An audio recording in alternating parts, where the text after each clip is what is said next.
Bonjour à tous mes amis. Dans cette nouvelle vidéo, je vais partager avec vous une méthode pour réparer un problème sur cet ordinateur.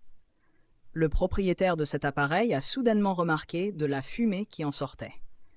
Il a immédiatement débranché l'alimentation pour éviter tout problème supplémentaire.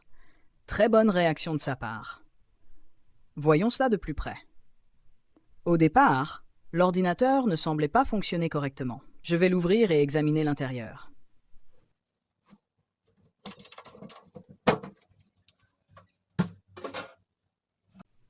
Ah, il semble qu'il ait également débranché le câble d'alimentation ATX. Je vais le remettre en place et essayer de redémarrer l'ordinateur.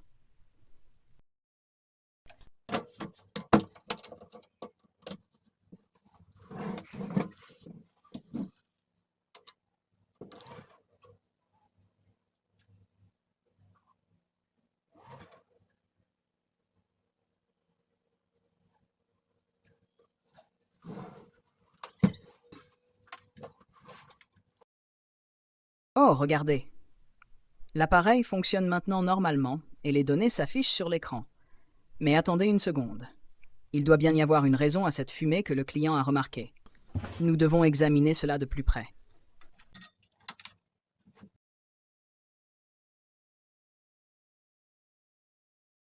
Ah, comme je m'en doutais. Il y a un composant électronique brûlé. Ce type d'ordinateur est connu pour avoir des problèmes au niveau du circuit du processeur. Ce circuit est particulièrement vulnérable car il consomme le plus de courant, ce qui exerce une forte pression sur ses composants. Dans ce cas, il est nécessaire de retirer la carte mère et de travailler dessus séparément. Maintenant, la question est, comment l'ordinateur peut-il fonctionner alors qu'un composant brûlé se trouve dans le circuit du processeur? C'est ce que nous allons découvrir ensemble. Lorsque nous travaillons sur le circuit du processeur, nous retirons d'abord le processeur lui-même. Regardez ici. Ce composant brûlé s'appelle un transistor MOSFET. En général, ce composant possède 3 broches, la gate, le drain et la source. Comme vous pouvez le voir, il est identifié sur la carte par 3 lettres, ce qui confirme qu'il s'agit bien d'un MOSFET. Dans la plupart des cas, un transistor brûlé est en court-circuit. Mais ici, c'est étrange, car le transistor semble toujours fonctionner malgré les dégâts. Je vais maintenant mesurer la tension entre le drain et la source. Ah, la lecture indique qu'il est en bon état. Il n'y a pas de court-circuit entre le drain et la gate. Pour en être sûr, je vais mesurer un transistor similaire sur une autre voie, qui a la même fonction.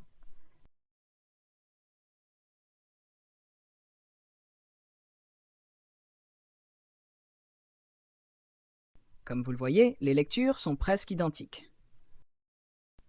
Ces transistors font partie du système d'alimentation du processeur, qui est divisé en plusieurs voies identifiables par ces bobines.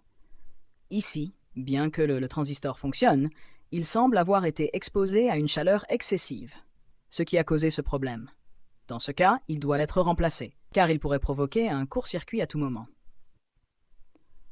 Ah, regardez ça! Je vais utiliser le transistor présent sur une voie voisine comme référence pour déterminer ses spécifications.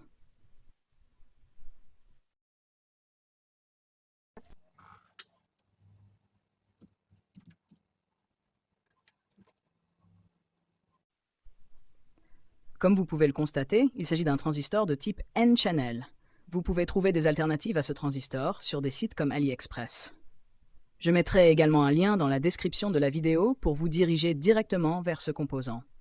Si vous avez une carte mère ancienne, vous pouvez aussi utiliser un transistor provenant de celle-ci, même si son numéro est différent, à condition qu'il soit de type N-channel et adapté au circuit du processeur.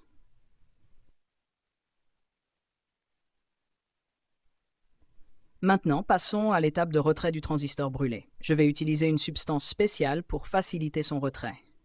Parfois, les composants brûlés sont difficiles à retirer car ils adhèrent à la carte en raison des dommages. Cela peut entraîner la perte de certaines pistes ou parties de la carte.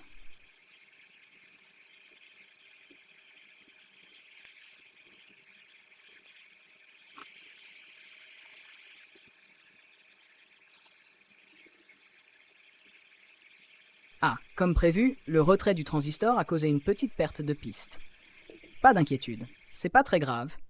Je vais réparer la piste avec de l'étain et installer le nouveau transistor à sa place.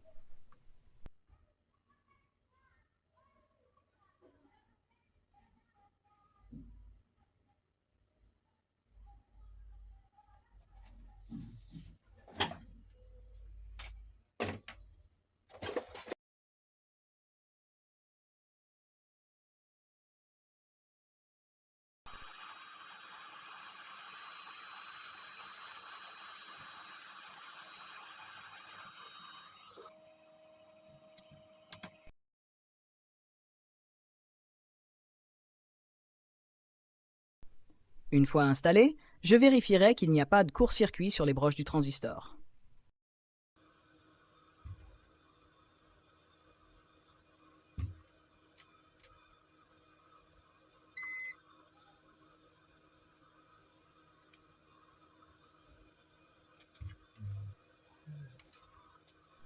Super.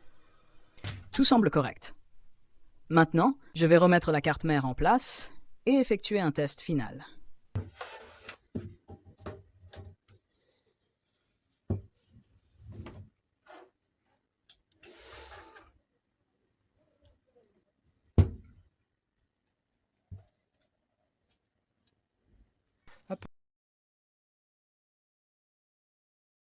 Oh, regardez ça. Les données s'affichent normalement à l'écran. L'opération est un succès total.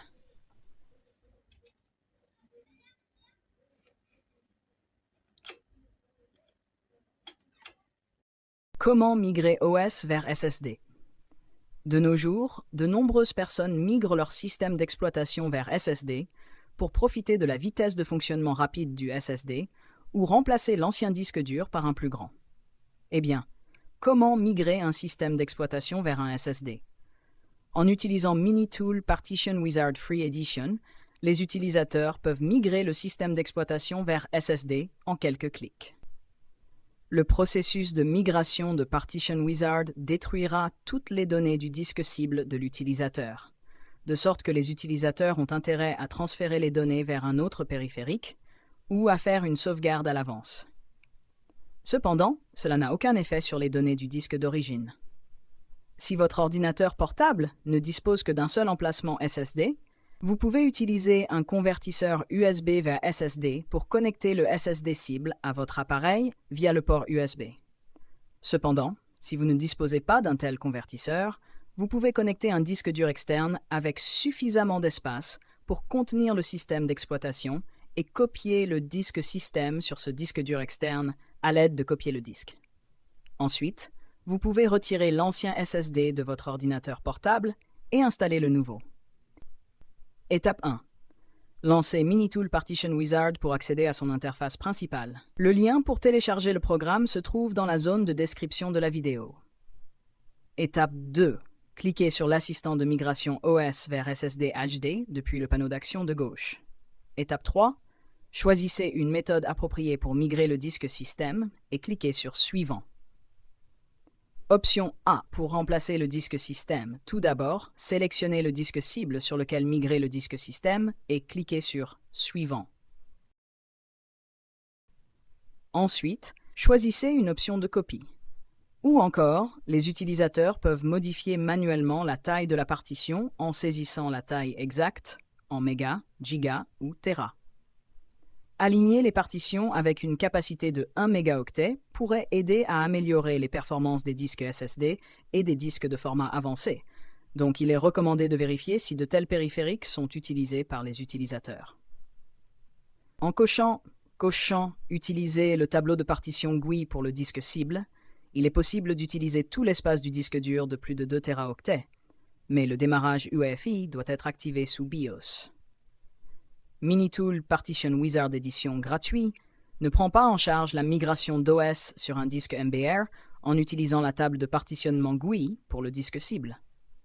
Si les utilisateurs veulent migrer Windows qui est installé sur un disque GPT, ils ne verront pas l'option « Utiliser le tableau de partition GUI pour le disque cible ». Ensuite, lisez une note pop-up et cliquez sur « Terminer » pour continuer. Enfin, cliquez sur le bouton « Appliquer » pour exécuter les opérations en attente et appuyez sur « Oui » dans la fenêtre pop-up pour autoriser les changements. Option B. Pour migrer Windows seulement. Ici, les utilisateurs doivent également sélectionner le disque cible sur lequel transférer Windows 10 et cliquer sur « Suivre ». Ensuite, sélectionnez une option de copie et cliquez sur « Suivre ». Ensuite, lisez la note de démarrage et cliquez sur « Terminer ». Enfin, cliquez sur le bouton « Appliquer » dans la barre d'outils pour exécuter les opérations en attente et appuyez sur « Oui » dans la fenêtre pop-up pour autoriser les changements. Alors que la taille des fichiers stockés sur le disque dur augmente, la vitesse d'exécution et la vitesse de réponse de l'ordinateur en sont grandement affectées. Pendant ce temps, la présence de SSD offre aux utilisateurs une expérience merveilleuse en termes de vitesse. Ainsi, remplacer l'ancien disque dur par un nouveau SSD ou migrer OS vers un nouveau SSD devient le premier choix pour améliorer les performances et la vitesse de l'ordinateur. En outre, certains jeux en ligne à grande échelle doivent être téléchargés sur le disque dur. Cela peut facilement rendre l'ancien disque dur à court d'espace en peu de temps. La façon la plus directe et la plus efficace de faire face à cette situation est également de remplacer l'ancien disque dur par un nouveau SSD ou HD plus grand. Dans les deux cas, si les utilisateurs ne veulent pas réinstaller Windows et les programmes ou ne veulent rien perdre, nous leur recommandons fortement d'utiliser la fonction Assistant de migration OS vers SSD HD de Minitool Partition Wizard, qui est un processus facile et sûr. Cette explication se termine ici jusqu'à ce que nous vous rencontrions dans une nouvelle.